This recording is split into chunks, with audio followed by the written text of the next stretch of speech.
Good morning प्यारे बच्चों। आज हम करेंगे कक्षा 5 की गणित की कार्यपत्रक नंबर 22 और इसमें हम करेंगे पाठ नंबर 3 कितने वर्ग। तो चलिए शुरू करते हैं कार्यपत्रक को हल करना। प्रश्न नंबर 1, कौन सा आयत बड़ा है? बच्चों यहाँ पर आपको दो आयत दे रखे हैं, एक आयत है ए और दूसरा आयत है बी। आपको इन दोनों में बड़े आयत पर सही का निशान लगाना है और छोटे आयत पर गलत का निशान लगाना है। तो बच्चों छोटा आयत है ए, उस पे हमने गलत का निशान लगा दिया। बी आयत जो है वह बड़ा है, उस पे हमने सही का निशान लगा दिया। अब प्रश्न का दूसरा भाग देखिए, आपने बड़े आयत का पता कैसे लगाया, अपना तरीका लिखिए। तो बच्चों हमने जब देखा दोनों आयतों को, तो आयत नंबर बी ने जो है ज़्यादा स्थान घेर रखा था, इसीलिए हमने इसको बड़ा मान लिया। उत्तर लिखते हैं, आयत बी ने ज़्यादा स्थान घेर रखा है और आयत ए ने कम स्थान घेर रखा है। हमने इसी तरीके से पता लगाया कि आयत बी बड़ा है। अब तीसरा भाग देखिए, दोनों आयतों में वर्ग बनाइए जैसे दिखाया गया है। दोनों आयतों के वर्गों को गिनिए और बताइए कि कौन सा आयत बड़ा है। अब देखिए यहाँ पर दोनों आयत दिए गए हैं और इनके अंदर बिंदु दे रखे हैं। आपको इन्हीं बिंदुओं को जोड़ करके वर्ग बना लेने हैं। जब वर्ग बन जाएंगे तो उन वर्गों को हम गिनेंगे इस तरीके से। देखिए दोनों में हमने वर्ग बना लिए हैं और जब हमने गिना तो पहले वाले वर्ग में निकले हैं 16 वर्ग और दूसरे वाले आयत में निकले हैं 18 वर्ग। अब देखिए नीचे कुछ जानकारी लिखी है, कोई भी वस्तु जितनी जगह घेरती है वह उसका क्षेत्रफल कहलाता है। किसी भी जगह का क्षेत्रफल ज्ञात करने के लिए हम उसको पूरी तरह से ढक देने वाले 1 सेंटीमीटर की लंबाई वाले वर्गों को गिनते हैं।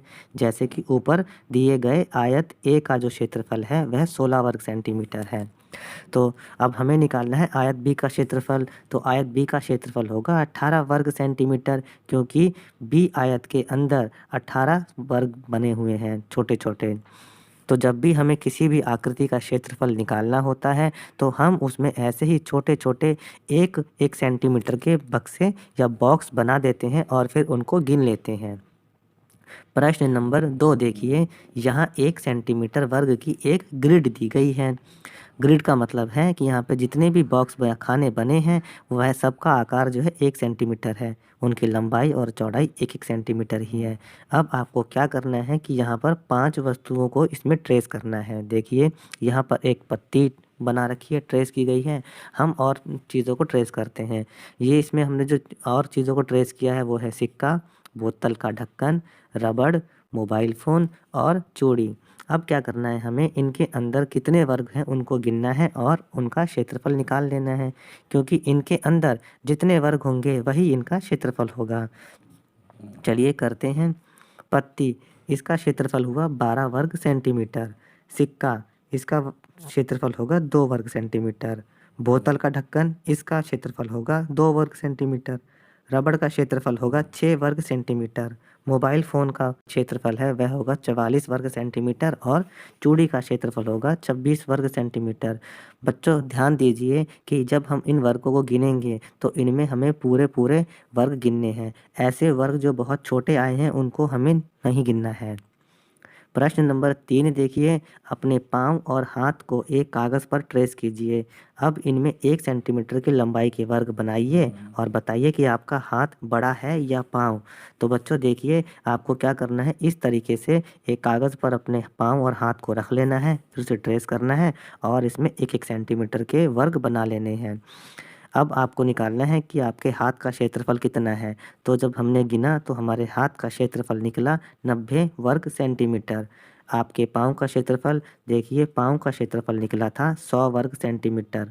और ये देखिए आगे खाली स्थान देखिए, मेरा पाँव बड़ा है मेरे हाथ से, क्योंकि पाँव का क्षेत्रफल ज़्यादा है, हाथ का कम। पाँव में ज़्यादा वर्ग आ रखे हैं और हाथ में कम वर्ग आए हैं। अब प्रश्न नंबर 4 देखिए, निम्न चित्रों में कौन सा त्रिभुज बड़ा है, ए या बी?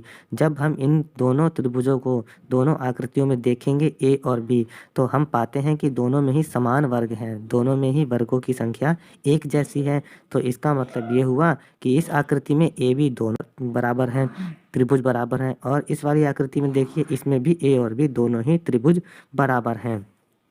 और मज़ेदार बात यह है कि इन सभी त्रिभुजों का जो क्षेत्रफल है वह इनके आयत से आधा है। प्रश्न नंबर 5, आप इस आयत में कम से कम 5 अलग-अलग तरह से त्रिभुज बना सकते हो। आप 3 अलग-अलग त्रिभुजों को बनाकर देखिए। तो चलिए हम इसमें 3 अलग-अलग प्रकार से त्रिभुज बना के देखते हैं और इस तरीके से हमने इनमें 3 अलग-अलग त्रिभुजों को बनाकर दिखा दिया है।